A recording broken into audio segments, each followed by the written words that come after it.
আসসালামু আলাইকুম রহমতুল্লাহ। কালো টাকা কি ও কেন, রহস্য কি?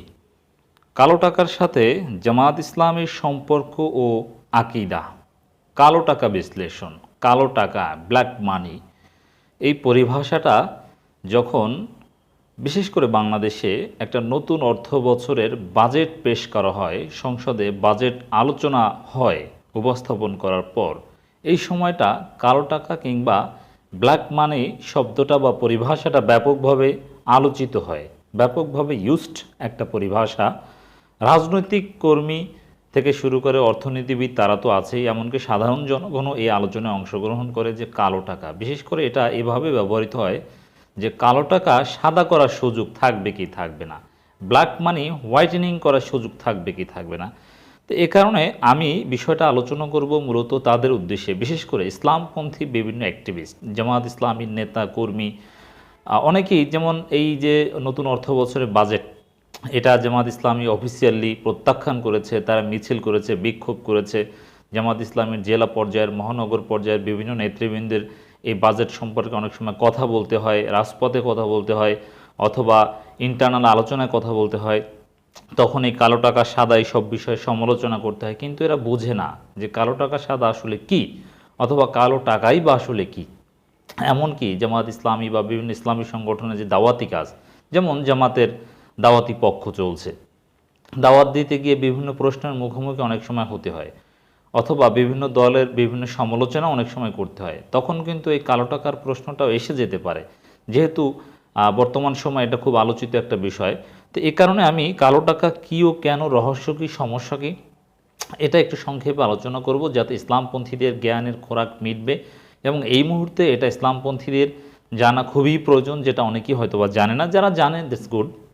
এর সাথে সাথে এমনও কেউ কেউ অভিযোগ করে থাকেন, যেমন প্রফেসর আবুল বারাকাত টাইপের অনেক অর্থনীতিবিদ বিভিন্নভাবে তিনি করেছেন সেটা বলছি না, ওই টাইপের অনেক যারা মৌলবাদের অর্থনীতি নিয়ে আলোচনা করেন, তারা কালো টাকার সাথে জামাত ইসলামীরও একটা সম্পর্ক, জামাত ইসলামী মিনস সব ইসলামপন্থীদেরকে বোঝাচ্ছি, ইসলামপন্থীদেরও একটা সম্পর্ক দেখানোর চেষ্টা করে। সম্পর্ক আছে কি না, আসলে আছে কি সেটাও বলবো। অ্যাট দি সেম টাইম কালো টাকা বিষয়ে জামাত ইসলামের আকীদা কি, তারা বিষয়টা কি দেখে। যেমন বাংলাদেশের তো বিভিন্ন সরকার ব্ল্যাক মানিকে হোয়াইটেনিং করার সুযোগ দেয় বিভিন্ন শর্তের বিনিময়ে, জামাতের সম্পর্কে কি মনে করে সেটাও আমি বিশ্লেষণ করার চেষ্টা করব। আই রিপিট, আমার এই আলোচনাটা জামাত ইসলামী সহ সকল ইসলামপন্থী যারা অর্থনীতিবিদ বা উচ্চতর ধারণা রাখেন না কিন্তু মাঠে ময়দানে কাজ করেন, তাদের জ্ঞানের খোরাক মিটবে। আমি জটিল বিষয়টা সিম্পলিফাই করার চেষ্টা করব, সহজ সরলভাবে উপস্থাপন করার চেষ্টা করব। কালো টাকা, ব্ল্যাক মানি, এটা আসলে বৈধ আয়ও হতে পারে, অবৈধ আয়ও হতে পারে। যেমন একজন লোক বৈধভাবে অর্থ উপার্জন করে, যেমন একজন হুজুর, বক্তা, সাপোজ মিজানুর রহমান আজহারি অথবা তারেক মনোয়ার, তারা বক্তা, ওয়াজ করে, অথবা এনায়েতুল্লাহ আব্বাসী, হাফিজুর রহমান সিদ্দিকী, তারা ওয়াজ করে টাকা ইনকাম করেন। ওয়াজ করে প্রত্যেক রাতে 1 ঘন্টা বা 2 ঘন্টা ওয়াজ করে যদি তারা 2 লক্ষ টাকা, 2.5 লক্ষ টাকাও নেন, সেটাও কিন্তু বৈধ। অথবা একজন আইনজীবী, একজন ডাক্তার একদিনে যদি সে 2 লক্ষ টাকা ইনকাম করে বৈধভাবে, সেটা বৈধ। তো এই যে বৈধ টাকাটা, এটাও কিন্তু কালো টাকা হতে পারে। আবার কেউ যদি ঘুষ খায়, অথবা ডাকাতি, চুরি করে, অন্য কোনোভাবে অর্থ উপার্জন করে যেটা অনৈতিক এবং অবৈধ, সেটাও কালো টাকা হতে পারে। তাহলে প্রথমে আমরা বুঝলাম যে কালো টাকা বৈধ আয়ের টাকাও হতে পারে, আবার অবৈধ মাধ্যমে উপার্জিত টাকাও কালো টাকা হতে পারে। অর্থাৎ যে টাকা সেটা বৈধভাবে উপার্জন করা হোক আর অবৈধভাবে উপার্জন করা হোক, সেটা যদি অপ্রদর্শিত হয়, দ্যাট মিন্স সেটা যদি ব্যাংকে না রাখা হয় এবং কর না দেওয়া হয়, করযোগ্য ইনকামের যদি কর না দেওয়া হয়, ট্যাক্স না দেওয়া হয়, সেটাই কালো টাকা। তাহলে সংক্ষেপে আমরা কি বলতে পারি, যে টাকার কর দেয়া হয় না অথচ করযোগ্য, কর দেওয়া উচিত ছিল, সেটাই হচ্ছে কালো টাকা। হোক সেটা বৈধভাবে উপার্জিত, হোক সেটা অবৈধভাবে উপার্জিত, এটা একটা বিষয়, কর দিতে হবে। এখন সব ক্ষেত্রে কিন্তু কালো টাকা না সাদা টাকা এটা আইডেন্টিফাই করা সম্ভব হয় না। যেমন এই হুজুরদের ক্ষেত্রেই যদি বলি, একজন হুজুর ওয়াজ করে টাকা ইনকাম করলো, সে টাকাটা তার মাদ্রাসায় অথবা অন্য কোনোভাবে খরচ করে ফেললো, মাদ্রাসার শিক্ষকদের বেতন দিল অথবা দান করে দিল, কিন্তু সে টাকাটা তো ব্যাংকে রাখলো না। এর মানে এভাবে যদি একজন ব্যক্তি অথবা একজন হুজুর, একজন ডাক্তার, একজন আইনজীবী লক্ষ লক্ষ টাকা খরচ করেন, ইনকাম করেন এবং খরচ করেন, অথচ ট্যাক্স যোগ্য ইনকাম ছিল, কিন্তু সেটা তিনি ব্যাংকে রাখেন নাই যেহেতু, এজন্য কেউ জানতে পারেনি।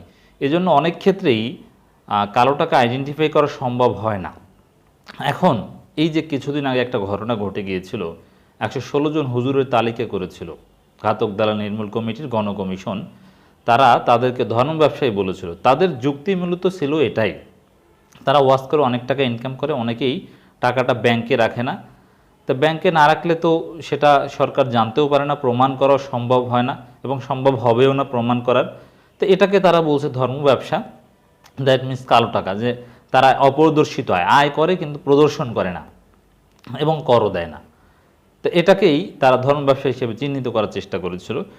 এখন কালো টাকার সংজ্ঞায় কিন্তু আসলে মিজানুর রহমান আজারি হোক, হাফিজুর রহমান সিদ্দিকী হোক, তারেক মনোয়ার হোক, যেই হোক না কেন, এনায়েতুল্লাহ আব্বাসী হোক, এরা যদি ওয়াশ করে টাকা ইনকাম করে ব্যাংকে না রাখে এবং কর না দেয়, নিজেরা ইনকাম করে ভিতরে বৈধভাবেই ভিতরে যদি খরচ করে ফেলে, সেটাও কিন্তু কালো টাকার সংজ্ঞায় পড়তে পারে।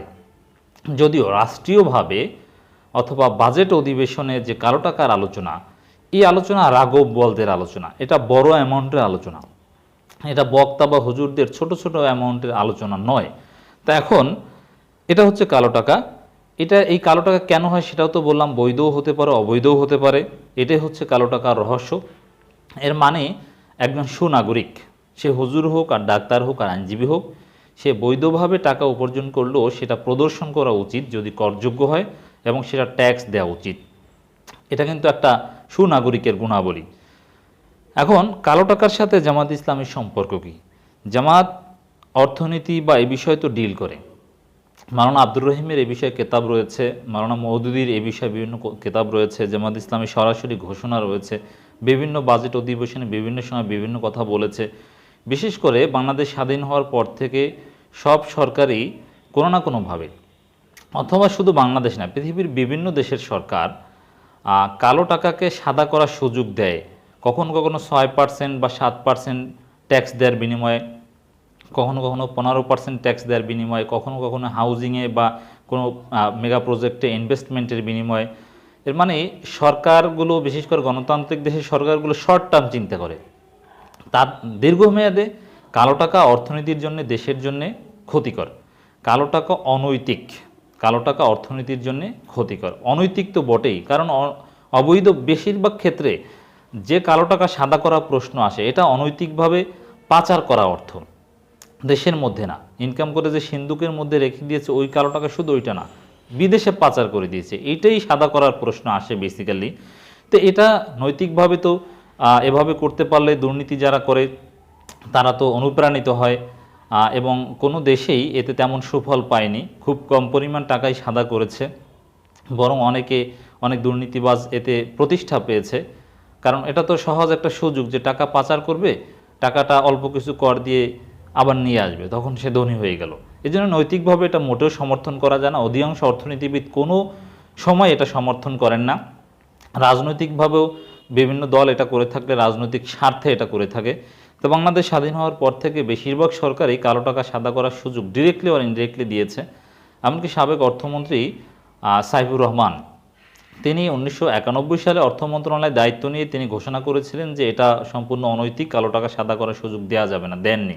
কিন্তু পরবর্তীতে বিএনপি সরকারও কিন্তু বিভিন্ন নামে, বিভিন্ন সিস্টেমে, যেটা হয়তো অনেকে ধরতে পারেননি, অর্থনীতিবিদরা বুঝতে পেরেছে, কালো টাকা সাদা করার সুযোগ দিয়েছে। এর মানে কালো টাকা সাদা করার সুযোগ দেওয়া মানে হচ্ছে দুর্নীতিবাজদের উৎসাহিত করা, দুর্নীতির একটা বৈধ রাস্তা খুলে দেয়া, অথবা দুর্নীতিকে বৈধ করার একটা প্রক্রিয়া। এখন জামাত এ বিষয়ে কী মনে করে? বিশেষ করে এবছর বাজেট অধিবেশন বা বাজেট প্রতিক্রিয়ায় কিন্তু জামাত এ বিষয়ে ক্লারিফাই করেছে। একটা ধর্মভিত্তিক রাজনৈতিক দল হিসেবে জামাত ইসলামী কখনোই কালো টাকা সাদা করার মতো একটা অনৈতিক বিষয়কে বিন্দুমাত্র সমর্থন করে না। কিন্তু তাহলে জামাতের সাথে কি কালো টাকা সাদা করার সম্পর্ক আছে? আকীদাটা একটু দেখি, তারপরে বলবো। বাজেটে অবৈধভাবে বিদেশে পাচার করা অর্থের বৈধতা দেওয়ার যে প্রস্তাব করা হয়েছে, তা দুর্নীতিকে উৎসাহিত করার পাশাপাশি দুর্নীতিকে প্রাতিষ্ঠানিক রূপ দেবে। এটা হচ্ছে জামাত ইসলামীর আকীদা কালো টাকা বিষয়ে। মূলত দলীয় এবং দলীয় পছন্দের লোকদের অবৈধ টাকার পাহাড়কে বৈধতা দেওয়ার জন্য বাজেটে এ প্রস্তাব রাখা হয়েছে। এটাও সত্য, এটা সব দলই এটা করে। আমরা মনে করি বিদেশে পাচার করা টাকার মালিক জনগণ। জনগণের টাকা রাষ্ট্রীয় কোষাগারে জমা করার ব্যবস্থা করা রাষ্ট্রের দায়িত্ব।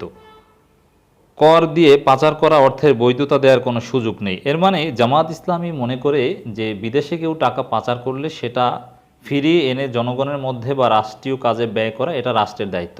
ব্যক্তি ব্যয় করবে, কিন্তু এটা বাস্তব হচ্ছে যে চ্যানেলে পাচার করে এটা রাষ্ট্র চাইলেও ফেরত আনতে পারে না। এই কারণেই কিন্তু এই সুযোগটা অনেকে দেয়, শর্ট টার্ম চিন্তা দেয়, লং টার্ম চিন্তা করলে কেউ দেয় না। গণতান্ত্রিক সরকারগুলো চিন্তা করে যে আমরা কত বছর আর ক্ষমতায় আসি, তা আমাদের এই অধিবেশনটা বা এই বছরগুলো একটু ভালোভাবে কাটুক না, কিছু টাকা আমরা পাই, অথবা আমাদের ঘাটতি বাজেটটা একটু পূরণ হোক, কিছু ইনভেস্টমেন্ট হোক। এই শর্ট টার্ম চিন্তায় অনেকে কালো টাকা সাদা করার সুযোগ দেয়, অথবা পাচার করা টাকা বৈধ করার সুযোগ দেয়। জনগণের টাকা আত্মসাৎ করে বিদেশে পাচার করে তা আবার কর দিয়ে বৈধতা দেওয়ার যে প্রস্তাব অর্থমন্ত্রীও তার বাজেট বক্তৃতায় রেখেছেন, তা অনৈতিক, বেআইনি ও দুঃখজনক। যারা জনগণের টাকা আত্মসাৎ করে এবং অবৈধভাবে অর্থ উপার্জন করে কর ফাঁকি দিয়ে বিদেশে টাকা পাচার করেছেন, তাদের বিরুদ্ধে দুর্নীতি দমন কমিশনের মাধ্যমে কঠোর ব্যবস্থা নেওয়া দরকার। সরকার বলছে যে না, তাদের বিরুদ্ধে মামলাও চলছে, আবার টাকা আনারও সুযোগ দিচ্ছে। এই কথাটা একটা কন্ট্রাডিক্টরি কথা।